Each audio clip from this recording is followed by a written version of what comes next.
Halo Sobat Misteri, selamat datang di Arta Misteri, tempat di mana logika seringkali tertinggal, dan kisah-kisah tak kasat mata mulai berbicara. Di sini, kita akan menyelami cerita-cerita nyata penuh teka-teki, kejadian janggal yang tak bisa dijelaskan, hingga penampakan yang terekam tanpa sengaja. Apakah semua itu kebetulan? Atau pertanda dari sesuatu yang tak terlihat? Bersiaplah, karena perjalanan kita malam ini akan menembus batas antara dunia nyata dan dunia gaib.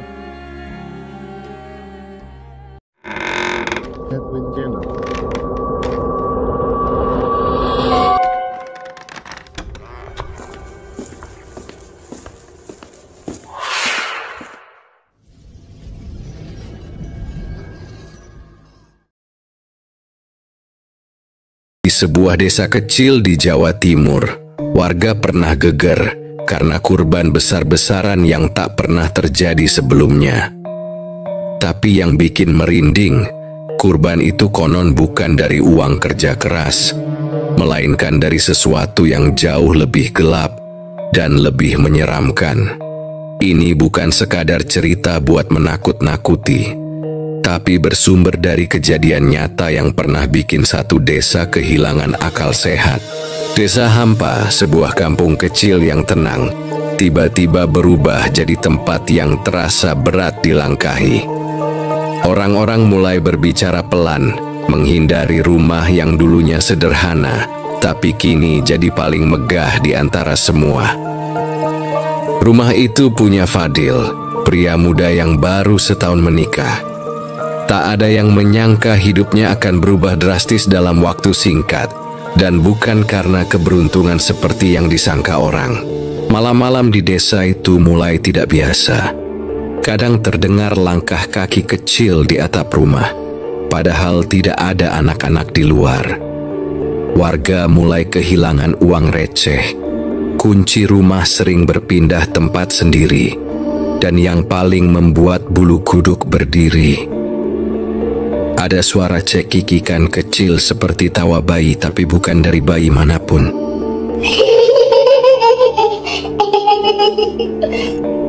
Semuanya dimulai sejak Hari Raya Idul Adha tahun itu, ketika Fadil tiba-tiba menyumbang 4 ekor sapi, 2 kambing dan 1 domba besar untuk dikurbankan. Bagi desa kecil seperti Hampa, itu bukan hal biasa. Itu terlalu mewah, terlalu mencurigakan. Orang-orang mulai bisik-bisik, dari mana Fadil dapat uang sebanyak itu? Sebulan sebelumnya dia bahkan masih menggadaikan motor untuk bayar listrik. Kini dia muncul dengan pakaian mahal dan motor baru.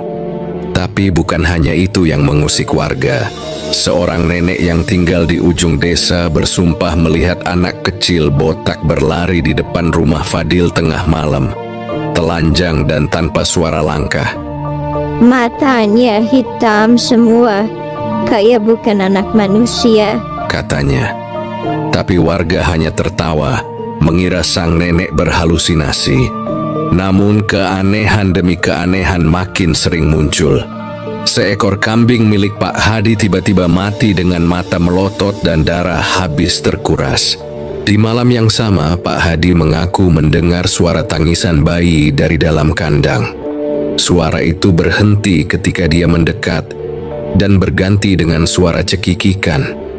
Orang-orang mulai takut, tapi tak ada yang berani bicara langsung ke Fadil. Mereka hanya bisa bertanya-tanya, apakah benar semua yang terlihat itu hasil kerja keras? Atau ada makhluk lain yang ikut mengisi pundi-pundi uang di rumah itu? Cerita ini bukan tentang tuyul yang biasa kamu lihat di sinetron, atau cerita hantu di koran kuning. Ini tentang sesuatu yang nyata, yang lahir dari putus asa, dan tumbuh dari pengorbanan yang bukan darah hewan, tapi darah manusia. Semua dimulai dari keputusan kecil, sebuah keinginan sederhana untuk hidup lebih baik. Tapi di balik keinginan itu, ada pintu yang tidak boleh dibuka, dan Fadil telah membukanya lebar-lebar. Fadil adalah lelaki Jawa berusia 22 tahun. Tubuhnya tinggi, Kulitnya sawo matang, dan sorot matanya selalu tampak lelah, tapi penuh tanggung jawab. Ia menikahi Renata, perempuan cantik berusia 20 tahun yang kini menjadi istrinya. Mereka baru 1 tahun membangun rumah tangga. Fadil bekerja sebagai karyawan di pabrik kayu, sedangkan Renata memilih menjadi ibu rumah tangga setelah menikah. Hidup mereka sederhana, tapi terasa cukup dan penuh cinta. Setiap pagi Fadil berangkat kerja naik motor bebek yang sudah mulai sering mogok. Ia bekerja 8 jam sehari, kadang lembur, dengan upah yang cukup untuk makan dan membayar kontrakan kecil mereka di pinggiran desa. Renata menyambutnya setiap sore dengan senyum manis dan teh hangat. Mereka tinggal di rumah petak berdinding semen kasar. Hanya 2 ruangan, 1 kamar tidur dan 1 dapur merangkap ruang tamu. Tak ada AC, hanya kipas angin yang berderit pelan tiap malam. Renata bukan tipe perempuan yang banyak mengeluh. Walau hidup serba pas-pasan, ia selalu berusaha mendukung suaminya. Ia pandai memasak, merapikan rumah, dan bahkan kadang membantu tetangga menjahit baju untuk tambahan uang. Setiap malam, mereka duduk berdua di teras sambil melihat bintang, membicarakan masa depan, tentang rumah sendiri, anak pertama, dan motor yang tak lagi mogok. Mereka yakin, meski perlahan, semua akan tercapai dengan usaha. Namun, desa tempat mereka tinggal menyimpan nuansa yang sulit dijelaskan. Udara malamnya terasa lebih dingin dari biasanya, dan seringkali terdengar suara-suara aneh dari kebun belakang rumah mereka. Renata kadang merasa ada yang mengintip saat ia menjemur pakaian. Tapi Fadil selalu menenangkan, mengatakan itu cuma perasaan atau suara binatang. Kehidupan mereka tetap berjalan normal, walau ada rasa tak nyaman yang kian hari makin sulit diabaikan. Sampai pada suatu titik keadaan mulai berubah. Perlahan tapi pasti, pekerjaan di pabrik mulai goyah. Ada isu PHK, harga kebutuhan naik, tabungan mulai terkikis. Fadil mulai pulang larut dengan wajah lebih muram dari biasanya. Tapi ia tetap diam, tak ingin membebani Renata. Di balik senyumnya, Fadil menyembunyikan tekanan besar yang sebentar lagi akan mengubah hidup mereka. Dan semua itu dimulai dari keputusan kecil yang tampak sepele, tapi membuka pintu menuju sesuatu yang gelap. Sudah 3 bulan berlalu sejak pabrik tempat Fadil bekerja mengumumkan pemutusan hubungan kerja massal. Suara kepala HRD saat itu masih terngiang di telinganya, dingin dan datar. Kami terpaksa merumahkan sebagian karyawan karena produksi turun drastis. Termasuk Fadil. Tak ada pesangon, hanya selembar surat dan tatapan kosong rekan-rekan senasib. Setiap hari setelah itu, Fadil berkeliling mencari pekerjaan baru. Namun semua pintu terasa tertutup. Hari-hari berlalu tanpa pemasukan. Tabungan menipis bahkan akhirnya habis. Renata berusaha membantu dengan menjual masakannya, tapi hasilnya tidak cukup untuk kebutuhan harian. Satu persatu, barang berharga dijual, termasuk cincin kawin mereka. Renata sempat menahan tangis saat Fadil menyerahkan cincin itu ke toko emas. Tapi Fadil hanya tertunduk. Harga dirinya terkikis hari demi hari. Sampai akhirnya utang mulai menumpuk. Warung dekat rumah pun tak lagi memberi utang. Anak-anak tetangga mengejek. Bahkan ada tetangga yang dengan suara keras berkata, "Kasihan banget si Fadil, baru nikah setahun udah kayak pengangguran abadi." Setiap malam, Fadil duduk di depan rumah dengan segelas kopi murahan yang tinggal setengah. Ia memandangi jalan kosong yang diselimuti kabut tipis. Suara jangkrik bersahut-sahutan, tapi terasa seperti nyanyian kematian. Detik demi detik berjalan lambat. Rasanya seperti ada yang memelototinya dari kegelapan. Tapi Fadil tak peduli. Ia terlalu lelah untuk takut.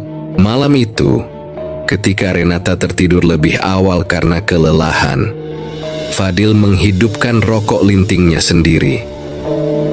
Ia memikirkan kata-kata teman lamanya yang pernah bilang, kalau hidup mentok, kadang kita butuh bantuan yang tidak kelihatan. Dulu, ia tertawa mendengarnya. Tapi kini, ia mulai memahami, dunia nyata terlalu kejam. Dan kalau Tuhan belum mengulurkan tangan, mungkin ada kekuatan lain yang bersedia, walau harus dibayar mahal. Itulah malam di mana keputusasaan menyatu dengan keheningan. Saat harapan padam dan pintu kegelapan perlahan terbuka, Fadil tidak tahu apa yang akan terjadi. Tapi dalam hatinya, ada bagian kecil yang mulai bersedia menerima kegelapan. Demi uang, demi martabat, demi rasa tidak ingin kalah di hadapan dunia yang terus menginjak harga dirinya. Malam itu udara terasa lebih dingin dari biasanya. Fadil duduk di teras rumahnya yang remang, menatap kosong ke halaman gelap dengan secangkir kopi yang mulai dingin di tangan. Hatinya kosong, pikirannya penuh. Bau tanah basah bercampur asap rokok murahan mengambang di udara. Ia terlalu lelah untuk berharap, terlalu putus asa untuk berdoa. Malam seakan menelannya bulat-bulat tanpa ampun. Tiba-tiba langkah kaki terdengar dari arah jalan kecil di depan rumahnya. Pelan namun pasti, seperti seseorang yang tak terburu-buru. Dari balik kabut tipis, muncul sosok laki-laki tua berjubah lurik khas Jawa. Wajahnya penuh keriput, sorot matanya tajam tapi menenangkan. Ia berdiri di depan pagar kayu rumah Fadil dan menatap lurus ke arahnya, tanpa berkata sepatah kata pun. Fadil terdiam, tubuhnya menegang. Hatinya berkata untuk masuk dan menutup pintu, tapi rasa penasaran lebih kuat dari ketakutannya. Laki-laki tua itu melangkah mendekat, membuka pagar dengan tenang, dan duduk di kursi plastik yang ada di samping Fadil, seolah mereka sudah saling kenal sejak lama. Tak ada basa-basi, hanya tatapan yang seolah menembus ke dalam pikirannya yang sedang kacau. Dengan suara dalam dan berat, lelaki tua itu berkata, "Aku tahu kau sedang terdesak. Kalau kau mau, aku bisa bantu." Fadil menoleh, mencoba memastikan ia tak sedang bermimpi. Lelaki itu kemudian mengeluarkan kantong plastik bening dari balik jubahnya. Di dalamnya, tampak bayangan samar-samar seperti bentuk kecil yang menggeliat. Tidak seperti boneka, tapi juga bukan binatang. "Aku sudah pelihara dia sejak muda," ucap si tua. "Sekarang aku sudah tua, tak sanggup lagi. Aku ingin menyerahkannya padamu. Tak perlu bayar, cukup rawat baik-baik. Dia akan membantumu keluar dari kemiskinan." Fadil masih tak percaya. Ia merasa tubuhnya gemetar, tapi matanya tak bisa lepas dari kantong plastik itu yang kini bergerak pelan seperti ada kehidupan di dalamnya. Awalnya Fadil menolak dengan halus. Ia bilang tidak percaya hal-hal semacam itu. Tapi lelaki tua itu hanya tersenyum samar, seolah tahu bahwa penolakan itu hanyalah perisai rapuh. Fadil menggenggam gelas kopinya erat-erat. Suara lelaki itu seakan menembus langsung ke dalam luka dan kepedihan yang ia sembunyikan. Tak ada yang tahu betapa hancurnya ia selama ini. Akhirnya, dengan suara hampir tak terdengar, Fadil berkata, "Kalau memang bisa bantu saya terima." Lelaki tua itu mengangguk perlahan, lalu berdiri. Ia menyerahkan kantong plastik itu ke tangan Fadil, yang gemetar saat menyentuhnya. Beratnya tidak seberapa, tapi hawa yang menyelimutinya seperti menyerap hangat tubuh. Sejak benda itu berpindah tangan, udara terasa lebih dingin. Tanpa berkata apa-apa lagi, lelaki tua itu melangkah pergi, hilang perlahan dalam gelapnya malam. Fadil memandangi punggungnya sampai tak terlihat, lalu melihat kembali kantong plastik di tangannya. Ia membawanya masuk ke rumah dengan langkah pelan. Dalam hati, ia bertanya-tanya apakah ini keputusan yang tepat atau awal dari petaka yang tak bisa ia tarik kembali. Renata, istrinya, masih tertidur di dalam. Fadil duduk di lantai ruang tamu, meletakkan kantong plastik di depan dan menatapnya lama. Bayangan kecil di dalamnya masih menggeliat pelan, seakan tahu ia sedang diperhatikan. Tak ada suara, tapi ada tekanan yang terasa di dada seperti napas yang sesak. Fadil tahu hidupnya tak akan sama lagi setelah malam ini. Keesokan harinya, Fadil terbangun dengan rasa penasaran yang tak tertahankan. Dengan hati-hati, ia membawa kantong plastik berisi sosok kecil itu ke ruang tamu. Renata yang baru bangun mengernyit melihat benda aneh di tangan suaminya. "Itu apa, Fad?" tanyanya pelan, suara masih berat karena baru tidur. Fadil hanya tersenyum kecil dan berkata, "Aku yakin ini bisa bantu kita." Dengan perlahan, Fadil membuka kantong plastik itu. Seketika, sosok kecil berwujud seperti anak-anak mungil keluar dan berdiri di meja. Matanya yang besar dan hitam menatap lurus ke arah Fadil dan Renata. Tubuhnya kecil, dengan rambut acak-acakan dan kulit yang agak pucat. Entah mengapa, udara di sekitar mereka terasa dingin dan sunyi. Hanya terdengar detak jam di dinding. Tuyul itu langsung bergerak cepat, seperti punya energi yang luar biasa. Fadil memberinya perintah sederhana, "Cari uang." Tak lama kemudian, suara gemerisik dari kantong uang di meja terdengar. Fadil dan Renata terkejut saat melihat uang kertas muncul di sana. Jumlahnya cukup banyak. Hati mereka berbunga seolah semua masalah akan segera berakhir. Tapi ada sesuatu yang membuat Renata ragu. Seiring hari-hari berlalu, tuyul itu semakin aktif. Namun, ia mulai menunjukkan permintaan aneh. Setiap malam, tuyul itu meminta sesuatu yang tak biasa, susu. Renata yang awalnya bingung, akhirnya memberinya susu hangat. Tapi bukan hanya itu. Tuyul juga menginginkan mainan kecil seperti bola dan boneka. Hal-hal ini membuat suasana rumah mulai berubah. Renata merasa tidak nyaman. Ia sering mendengar suara-suara aneh di malam hari, seperti tawa kecil yang datang dan pergi. Tuyul yang semula terlihat lucu kini mulai menimbulkan rasa takut yang sulit dijelaskan. Fadil, di sisi lain, terlalu fokus pada uang yang terus bertambah, sehingga acuh tak acuh pada kegelisahan istrinya. Konflik kecil mulai tumbuh di antara mereka. Satu malam Renata menangkap bayangan tuyul yang berdiri di sudut kamar dengan tatapan kosong. Suasana menjadi mencekam. Renata ingin mengatakan pada Fadil agar segera menghentikan semuanya.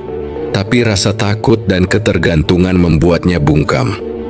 Dalam hati, ia bertanya-tanya apakah apa yang mereka jalani sekarang adalah berkah atau kutukan yang perlahan menggerogoti rumah tangga mereka. Fadil mulai merasakan perubahan sikap Renata.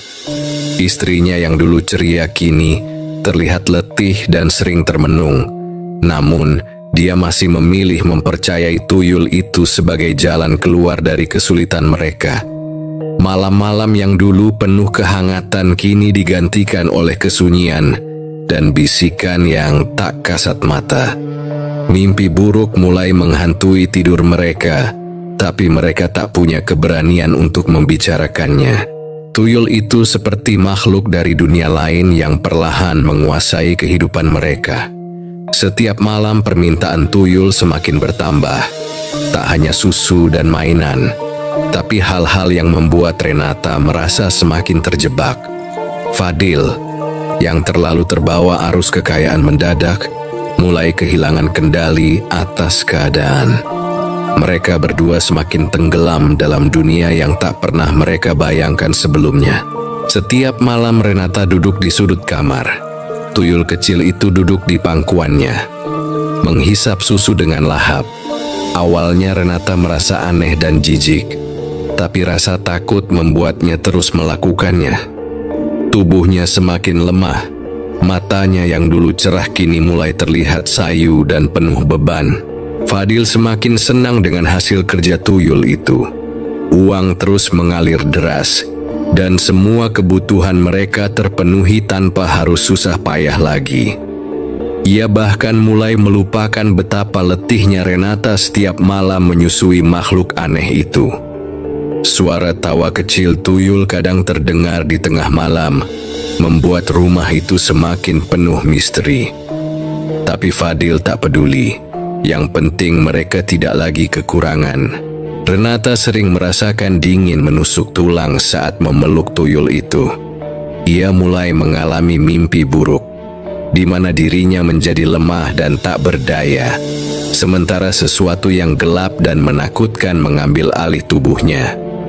Hatinya terus berteriak untuk berhenti, tapi ia merasa terjebak dalam lingkaran setan yang tak berujung. Suaminya hanya memandang dengan mata kosong, terlalu buta oleh harta. Konflik kecil mulai muncul di antara mereka. Renata ingin berhenti, tapi Fadil menolak. "Ini satu-satunya cara kita bertahan, Nata. Aku janji akan jaga kamu," kata Fadil dengan suara bergetar. Tapi janji itu tak menghapus rasa takut yang tumbuh di dalam hati Renata. Ia mulai merasa bahwa ada sesuatu yang salah dan berbahaya di balik kekayaan yang mereka raih. Suatu malam suara tuyul berubah. Dari suara tawa kecil yang menggemaskan menjadi suara serak dan mengerikan, seperti bisikan iblis yang mengancam. Renata menjerit ketakutan.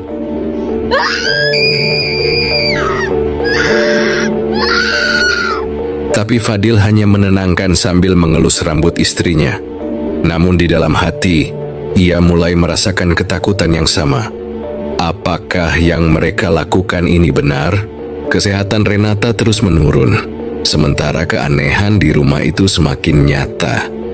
Bayangan-bayangan hitam sering muncul di sudut ruangan, dan suara langkah kecil berjalan di lantai kayu setiap tengah malam. Tetangga mulai memperhatikan perubahan sikap pasangan muda itu. Tapi Fadil dan Renata tetap diam, terperangkap dalam rahasia yang hanya mereka tahu. Hari demi hari, rasa takut dan lelah semakin menguasai Renata.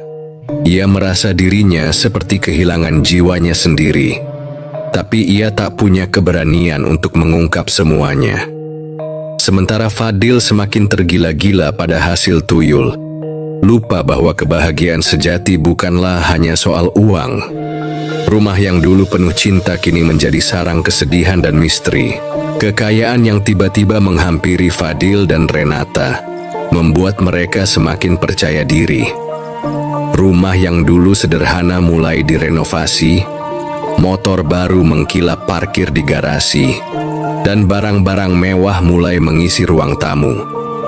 Fadil bahkan berencana berkurban hewan besar untuk Idul Adha, sebagai tanda syukur sekaligus pamer kepada tetangga.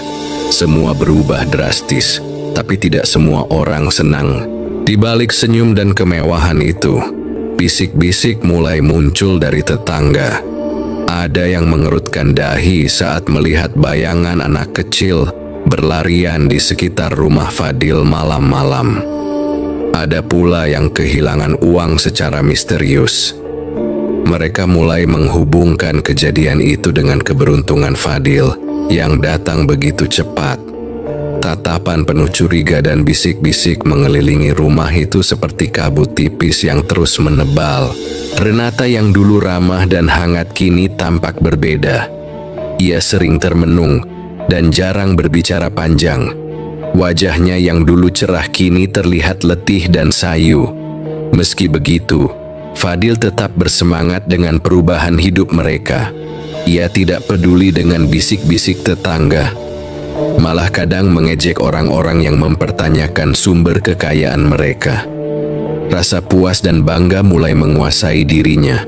Tuyul kecil yang dulu hanya hadir di rumah kini mulai sering terlihat oleh beberapa tetangga yang lewat malam. Sosoknya yang kecil dan cepat membuat banyak orang merasa ngeri. Beberapa mengaku mendengar tawa kecil yang mengganggu saat malam sepi. Ada pula yang mengklaim uang mereka tiba-tiba hilang tanpa jejak. Semua tanda itu semakin menambah kecurigaan warga sekitar. Suasana lingkungan mulai berubah. Beberapa tetangga yang dulu ramah mulai menghindari Fadil dan Renata. Anak-anak kecil takut bermain di sekitar rumah mereka karena sering melihat bayangan anak kecil berlari-lari. Warga yang dulunya akrab mulai membatasi interaksi. Rumah Fadil menjadi pusat perhatian dengan aura misteri yang menyelimuti. Bisik-bisik tentang rezeki dari tuyul mulai tersebar luas.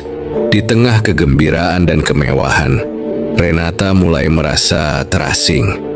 Ia takut berbicara pada siapapun tentang apa yang terjadi dalam rumahnya. Kesehatannya semakin memburuk, tapi Fadil tetap memaksanya untuk terus menyusui tuyul itu. Konflik batin mulai menghantui Renata, namun ia tak punya pilihan selain patuh demi menjaga rumah tangga mereka. Fadil pun mulai merasakan tekanan dari pandangan orang lain. Namun, ia mengabaikan semua itu dan fokus pada uang yang terus mengalir. Ia bahkan mulai merencanakan membeli hewan kurban besar untuk menunjukkan statusnya. Dalam hatinya, ia berjanji bahwa dengan uang ini, semua kesulitan akan hilang. Tapi ia belum sadar bahwa harga yang harus dibayar jauh lebih mahal daripada yang ia bayangkan. Malam-malam di rumah Fadil semakin mencekam. Suara tawa kecil tuyul yang dulu hanya terdengar samar, kini makin sering mengganggu tidur mereka.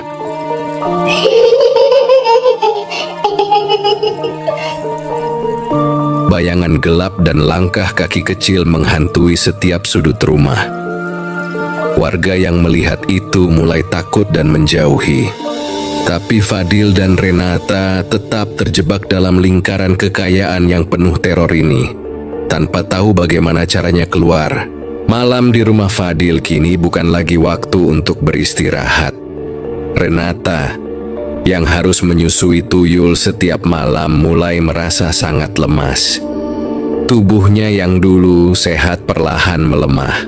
Matanya sembab dan pucat. Suara tawa kecil tuyul yang tadinya terdengar lucu kini berubah menjadi bisikan mengerikan yang membuat bulu kuduk merinding.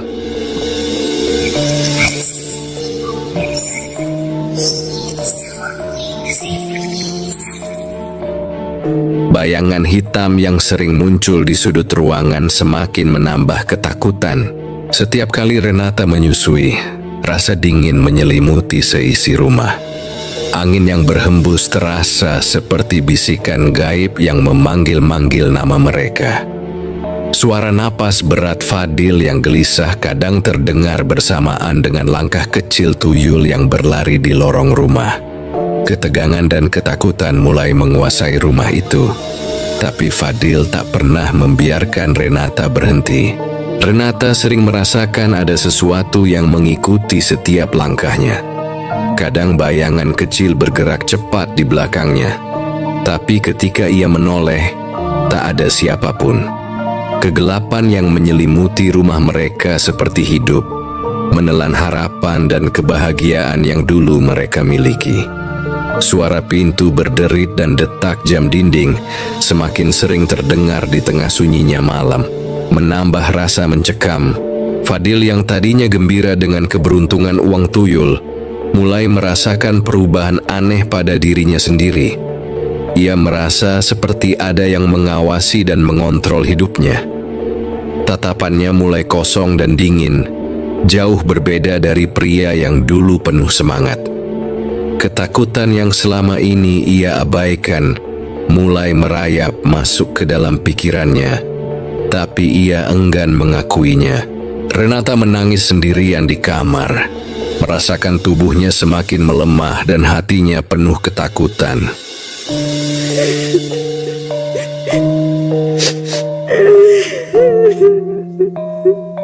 Ia ingin berhenti, ingin lepas dari siklus menyusui tuyul yang mengerikan ini.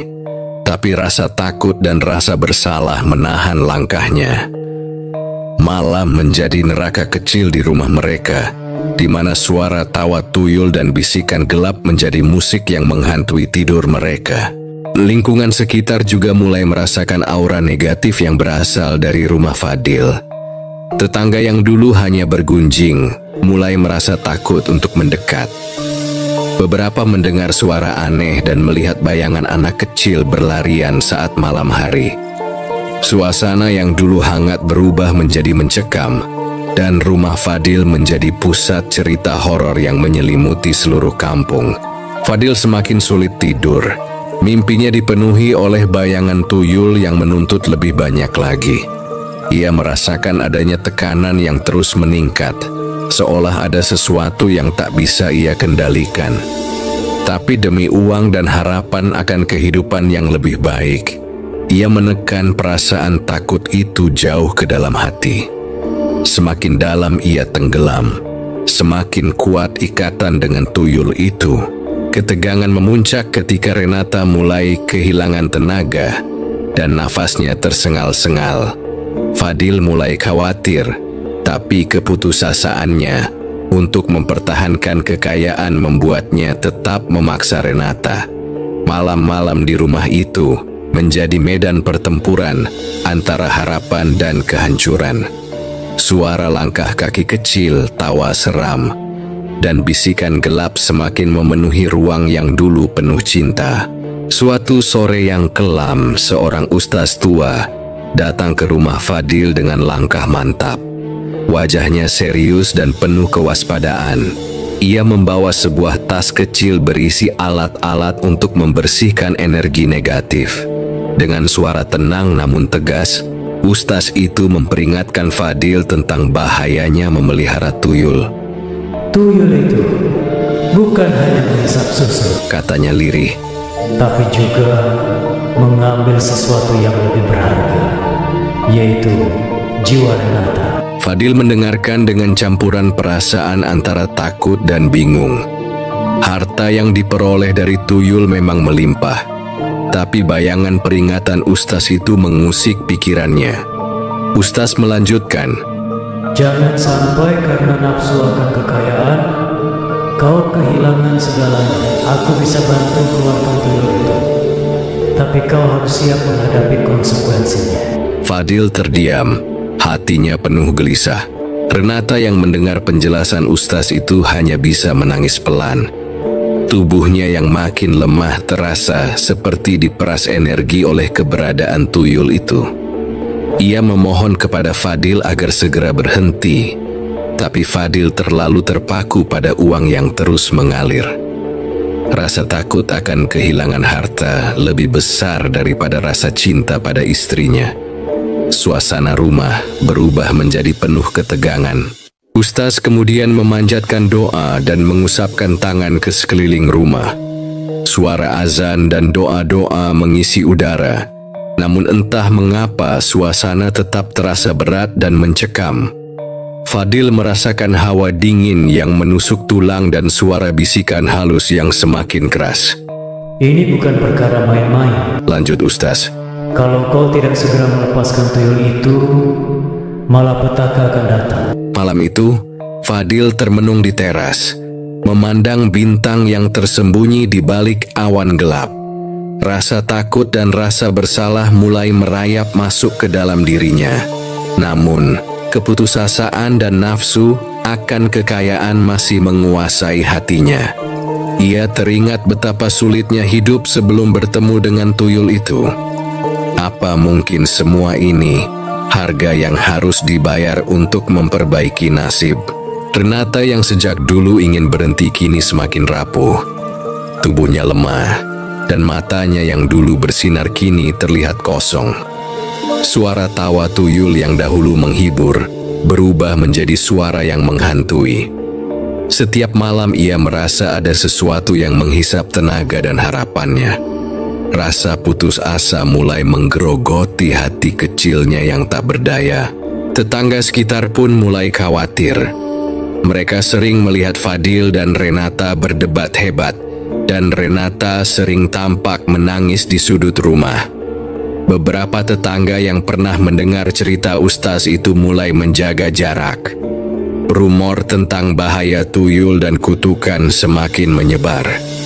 Rumah Fadil yang dulu penuh harapan, kini menjadi simbol kesedihan dan ketakutan. Ustaz memberikan pesan terakhir sebelum pergi.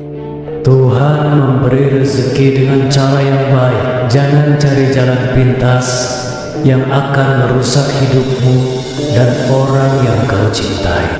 Kata-kata itu terus terngiang di kepala Fadil. Malam semakin larut, angin dingin berhembus di sela jendela, dan suara bisikan gelap kembali memenuhi udara. Pilihan kini ada di tangan Fadil. Hari Raya Idul Adha telah tiba. Fadil yang selama ini hidup dalam kekacauan batin, memutuskan untuk berkurban besar-besaran. Ia membeli 4 ekor sapi, 2 kambing, dan seekor domba dari peternakan terdekat. Dengan penuh harapan, ia ingin menunjukkan pada tetangga bahwa keluarganya telah berubah menjadi lebih baik dan dermawan.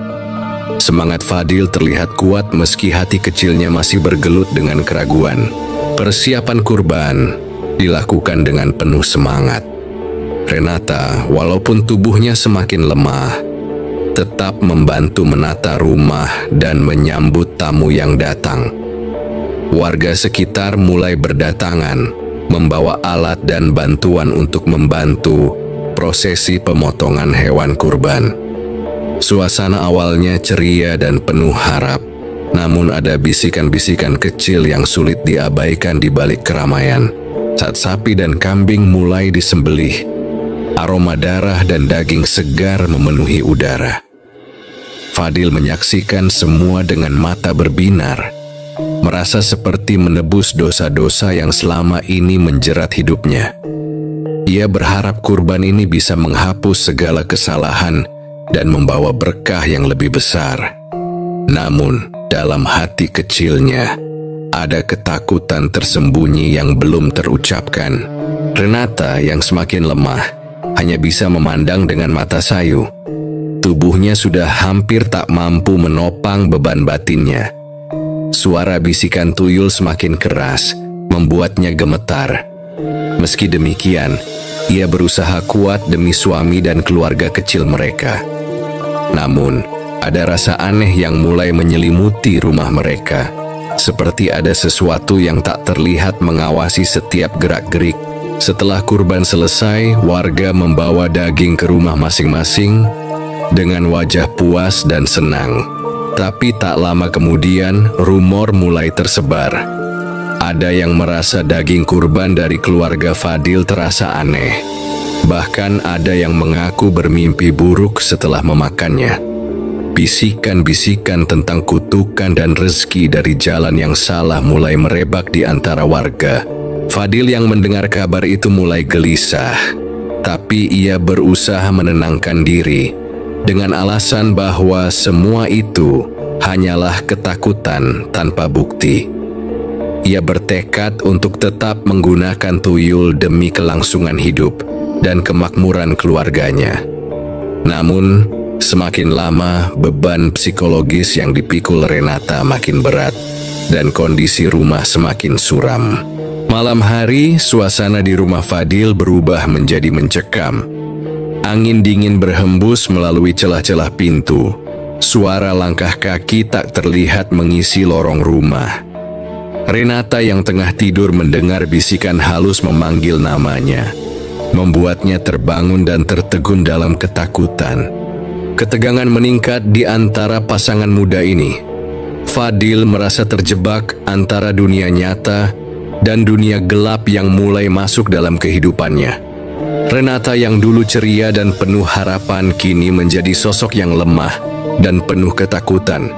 Hari kurban yang seharusnya membawa berkah justru menjadi awal dari mimpi buruk yang lebih dalam. Suara angin malam, derit pintu, dan bisikan tak kasat mata terus mengelilingi rumah. Bayangan hitam kadang terlihat sekelebat, membuat jantung Fadil dan Renata berdegup lebih kencang. Apa yang dimulai dengan niat baik kini mulai berubah menjadi kutukan yang tak bisa mereka hindari. Jalan gelap telah terbuka, dan mereka harus memilih jalan mana yang akan diambil selanjutnya.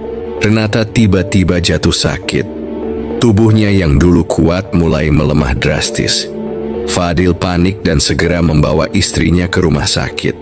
Setelah pemeriksaan, dokter mengatakan Renata mengalami kekurangan darah yang parah dan harus segera menjalani transfusi. Namun meski mendapat perawatan intensif, kondisi Renata tidak juga membaik. Setiap malam ia terlihat semakin lemah dan pucat. Fadil semakin kalut. Dalam hatinya ada rasa bersalah yang tak terhingga. Namun di sisi lain ia enggan melepas tuyul yang telah membantunya mencari uang selama ini. Ia mengabaikan penderitaan istrinya, terpaku pada tumpukan uang yang terus bertambah. Rasa takut kehilangan harta membuatnya menutup mata pada kenyataan bahwa sesuatu yang gelap sedang menjerat keluarganya. Di rumah, bisikan-bisikan aneh makin sering terdengar. Renata yang dulu ceria, kini hanya terbaring lemah sambil menangis dalam kesendirian. Fadil mulai merasa ada yang tidak beres dengan tuyul itu. Ia melihat sosok kecil itu selalu mengintip dari sudut gelap, memandang dengan mata kosong yang menakutkan. Namun rasa putus asa dan ambisinya masih mengekangnya. Suatu malam, Fadil terbangun oleh suara rengekan halus yang sangat berbeda dari biasanya. Itu adalah suara Renata yang memanggil-manggil dengan lemah. Namun ada nada ketakutan yang dalam. Tubuhnya menggigil, dan ia berusaha menyusui tuyul itu seperti yang diperintahkan sosok misterius dulu. Namun, tidak seperti sebelumnya. Kini terasa ada sesuatu yang lebih gelap dan berbahaya. Hari demi hari, kesehatan Renata semakin memburuk. Fadil mulai menyadari bahwa yang diminum tuyul bukan hanya susu biasa, tapi ada sesuatu yang lebih mengerikan. Jiwa dan tenaga hidup istrinya yang terkuras habis. Rasa bersalah dan ketakutan menyelimuti dirinya. Tapi ia merasa sudah terlanjur jauh dan tak tahu bagaimana caranya keluar dari lingkaran setan ini. Akhirnya pada suatu pagi yang suram, Renata menghembuskan nafas terakhirnya.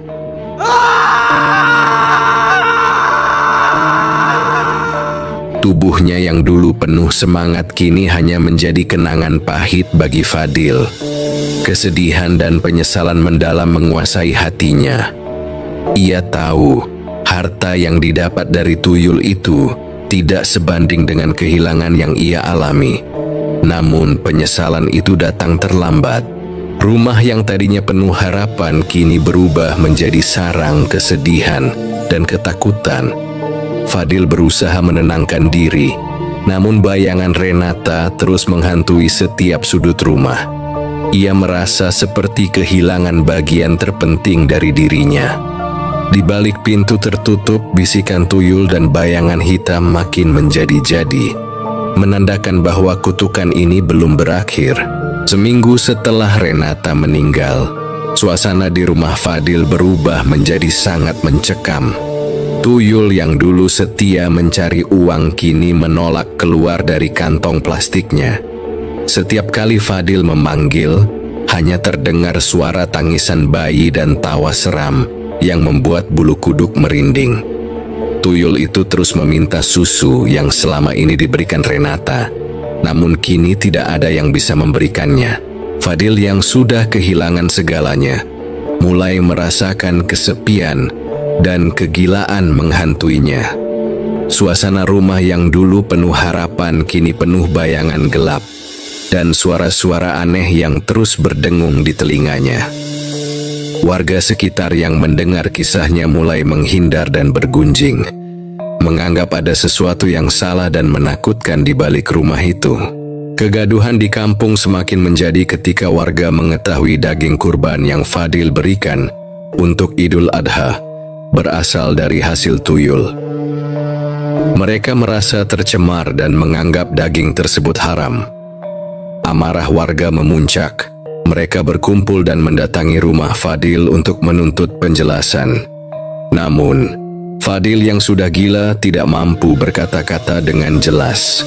Kepala desa pun mengambil langkah tegas dengan membawa Fadil ke rumah sakit jiwa. Di sana, Fadil mulai menjalani pengobatan, namun bayangan Renata dan bisikan tuyul tak pernah benar-benar pergi dari pikirannya.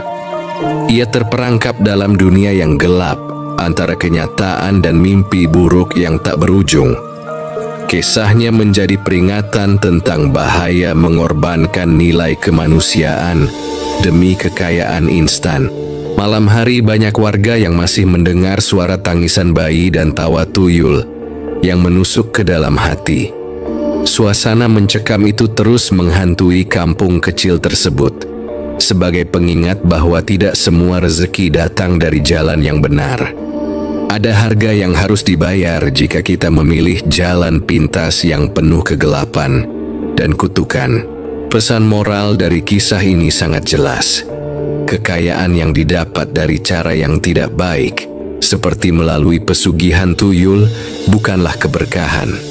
Sebaliknya, ia membawa penderitaan, kehilangan, dan kehancuran yang tak terbayangkan. Jangan pernah tergoda dengan janji manis tanpa